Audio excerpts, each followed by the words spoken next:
prove my point, we're gonna take a short walk with the pups and see how much Bigfoot sign we can find. Right off the bat, haven't even left the driveway.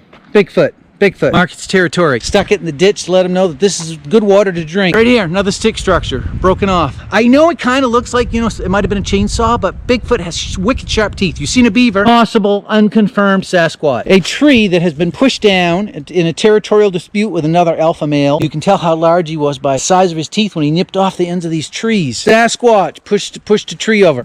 No other explanation. Remarkable find, a Sasquatch nest of a large alpha male and beta female and 2 juveniles. You can see where the 2 juveniles were tucked in right there. Unprecedented in the annals of Bigfoot discovery. Bigfoot nest, massive, huge, confirmed, authenticated, and being investigated by local police department and the University of, and Professor Dumbledon is also going to be writing a peer-reviewed paper that's going to be published in the journal of zoology. You heard it here first. All right, I'm not saying this is Sasquatch, but prove to me it's not. This is where they keep their babies. They build this little fort and they stick the baby in there when they're foraging so that the wild dingoes and coyotes and dire wolves can't get their hands, paws, teeth on it. There's just sign everywhere. It's all through this ditch.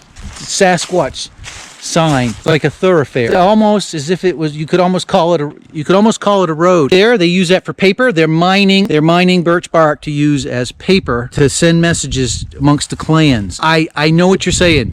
Surely, Michael, that can't be from Sasquatch. Please stop calling me Shirley. It's a common mistake amongst those not steeped in the lore of the Bigfoot people, but this is a marker. I know this lichen looks like it's grown here naturally, but they actually have some waxy secretions on their inner thigh. Sometimes you'll see the Sasquatch rubbing his inner thigh in what appears to be an obscene act on the tree. There's a glyph right here. See this arrangement of sticks?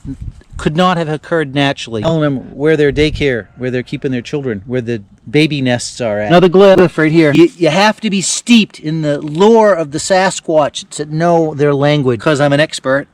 Goes without saying. Good grief, these things are everywhere today. It takes a special eye to see this. I'm pointing it out for you. There'll be a test later. I know what you're thinking, but no, this is natural. This is not a glyph. It might have tricked some of you guys out there. I know most of you got it right. Not everything is a Sasquatch, but this is. Well, I hope that was helpful in making you a better Bigfoot expert. Now I know some of these things were amazing. What was that? Well, that just kind of looked like a pile. Couldn't it just be a pile of brush? No, there's no piles of brush here. That was Sasquatch. That just kind of looks like birch bark to me that just fell off a tree. No.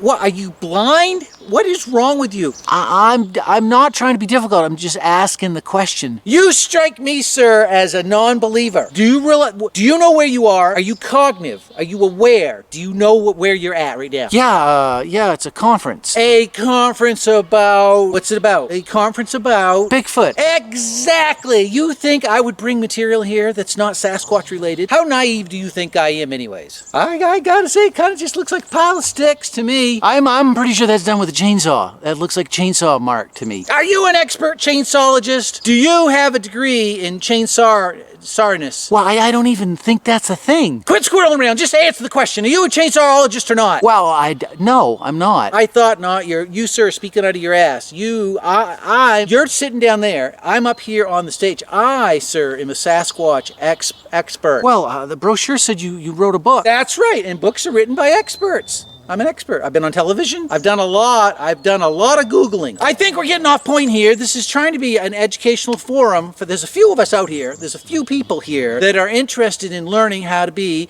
the best Bigfoot researcher in the world. You, sir, are getting in the way of the transfer of that information. You're being a troublemaker with your logic and critical thinking. As I've said before, logic is your Achilles heel. All right, so if we've learned one thing today, it is that pretty much everything is the fault of Sasquatch. Rainbows, solar eclipses, gravity, hail, and the tide. And pretty much every broken stick, pushed down tree that you find in the forest is there because of Sasquatch.